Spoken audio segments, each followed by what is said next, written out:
Buenas, les habla Edny González, cursante de la especialización en Comercio Marítimo Internacional, mención Comercio Internacional. Hoy les voy a hablar sobre el derecho del mar, en referencia a la Convenmar. Antes de seguir avanzando, me gustaría aclarar algunos conceptos que nos van a ser de utilidad para poder entender el contenido más adelante. Vamos a entender el derecho como el conjunto de normas que imponen deberes y que confieren facultades que establecen las bases de convivencia social y cuyo fin es dotar a todos los miembros de una sociedad de los mínimos de seguridad, certeza, igualdad, libertad y justicia. El derecho al mar, en este caso sería una rama del derecho internacional público, que estudia las relaciones entre los estados para la delimitación de las aguas jurisdiccionales marinas y submarinas, el uso, exploración, explotación y protección del mar.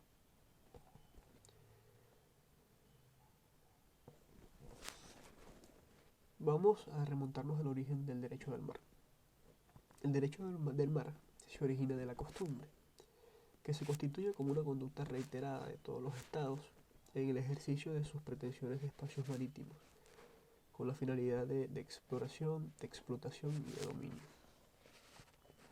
Esta costumbre no es más que un acto reiterado voluntariamente por los estados, quienes consideran que los mismos son obligatorios, constituyéndose una norma de necesaria aplicación. Este es el concepto que nos establece Villarroel. Para este momento, y en estos inicios, la importancia del mar tenía una envergadura económica y política. Económica porque era la propulsión de todos los pueblos, mediante el cual se intercambiaban los bienes, y que permitía de una forma u otra abarcar mucho más allá del espacio común. Y la envergadura política porque era el método en el que podían conquistar y expandirse todos los imperios. Para fines didácticos vamos a dividir en una etapa antigua y en una etapa clásica. Remontándonos a la etapa antigua, tenemos el caso romano, que en el propio imperio surgió un derecho marítimo primitivo, con los códigos de digestos y las escrituras de Justiniano, en las cuales se expresaban, entre otras cosas, que el mar y sus costas son comunes a todos los hombres, marcando la pauta para introducir aspectos relativos a los derechos del mar por primera vez.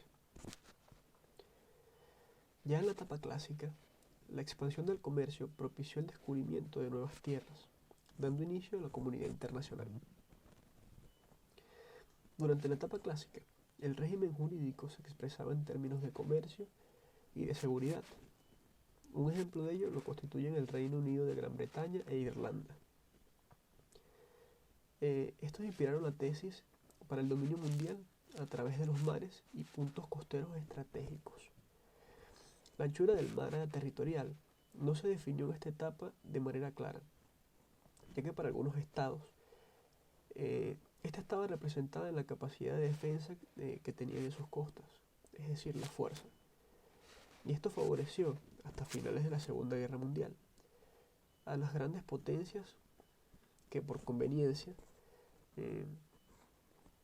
tanto económica como estratégica, no compartían que la jurisdicción marítima de los estados sobrepasara las 3 millas. Esto en detrimento del desarrollo de la seguridad y la economía de las naciones pequeñas y más débiles.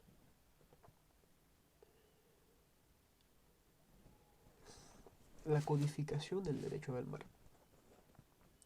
A partir de 1930 se propician conferencias en procura de acuerdos a la codificación del derecho del mar. Mediante este proceso se fue avanzando en la consecución de instrumentos jurídicos que facilitaron las relaciones entre estados. Tal fue el caso de La Haya, en el cual no se produjo la convención, pero sí se produjo un proyecto de acuerdo internacional, en el que se consolida la existencia de zonas marítimas como el mar territorial y el alta mar, y se evidenció la necesidad de una zona adyacente para la explotación exclusiva de recursos por parte del Estado ribereño. También se descartó definitivamente la regla de las 3 millas náuticas de mar territorial por ausencia de un consenso entre los participantes. En la evolución de la codificación del derecho del mar, ocurrieron otros eventos como la Declaración de Panamá.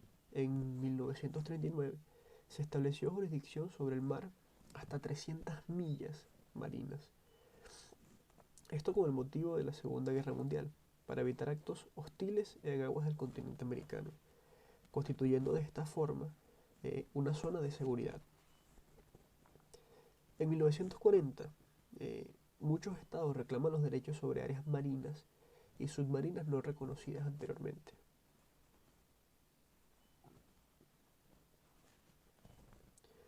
La Comisión del Derecho Internacional de las Naciones Unidas, CDI.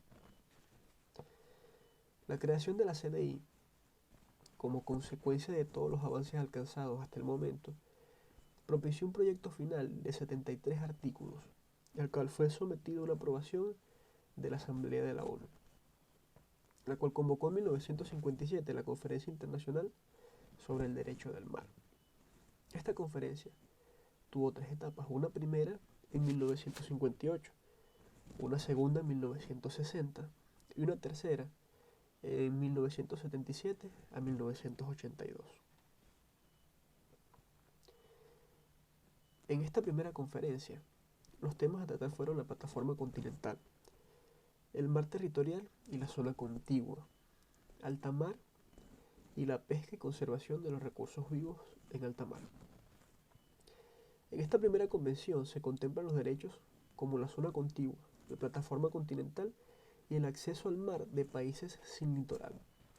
Se estableció el régimen de investigación científica en los mares y se determinan derechos de pesca. En la segunda no se logró convención, pero se discutieron aspectos que se tratarían en la próxima conferencia.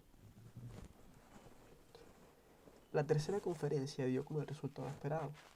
El resultado de esta tercera conferencia es la Convención sobre los Derechos del Mar, la famosa CONVEMAR, que entra en vigor en 1994 y en la cual Venezuela no es parte. Es conocida como la Constitución de los Océanos. La CONVEMAR es un instrumento de derecho internacional que establece el marco para todos los aspectos de soberanía, jurisdicción, utilización y derechos y obligaciones de los estados en relación a los océanos. La convención está formada por 17 partes, cada una de ellas dividida en secciones y estas a su vez compuestas en artículos. Contiene adicionalmente 8 anexos. El caso venezolano de la CONVEMAR. En 1933, Venezuela promulga la Ley sobre admisión y permanencia de naves de guerra extranjeras en aguas territoriales y puertos de Venezuela.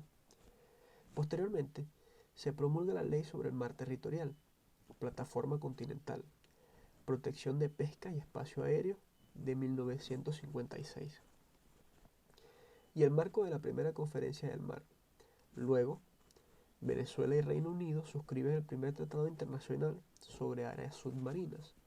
En este caso vemos que Venezuela había tenido avances al respecto, regulando el área marítima. En 1972 se realiza en Caracas la segunda reunión de la tercera conferencia del mar. Venezuela propone su tesis de mar patrimonial. Esta consistía en la antítesis del planteamiento de Kenia sobre la zona económica exclusiva, la cual fue la que finalmente se adaptó. En el año 1978 se promulga la ley por la cual se establece una zona económica exclusiva a lo largo de las costas continentales e insulares de la República de Venezuela. Esto en 1978. Bajo el marco de esta ley, Venezuela y Estados Unidos suscriben el Tratado de Delimitación de Áreas Marinas y Submarinas, el cual se convierte en el primer instrumento jurídico bajo el nuevo concepto de derecho del mar.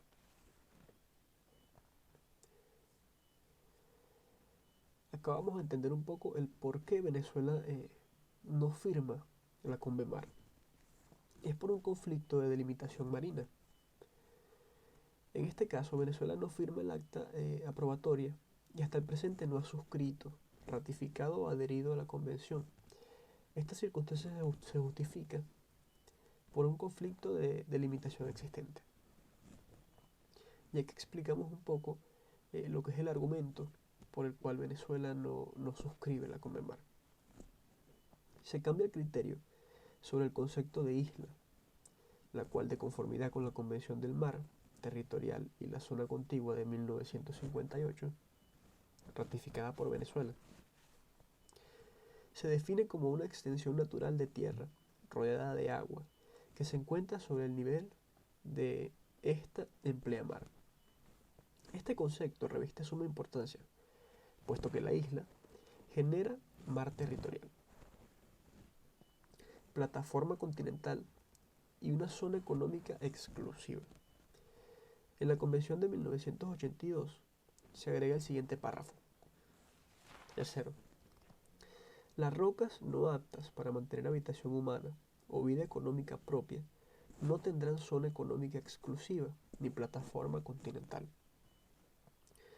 Como se aprecia en este agregado, el requisito de vida económica propia perjudica a Venezuela.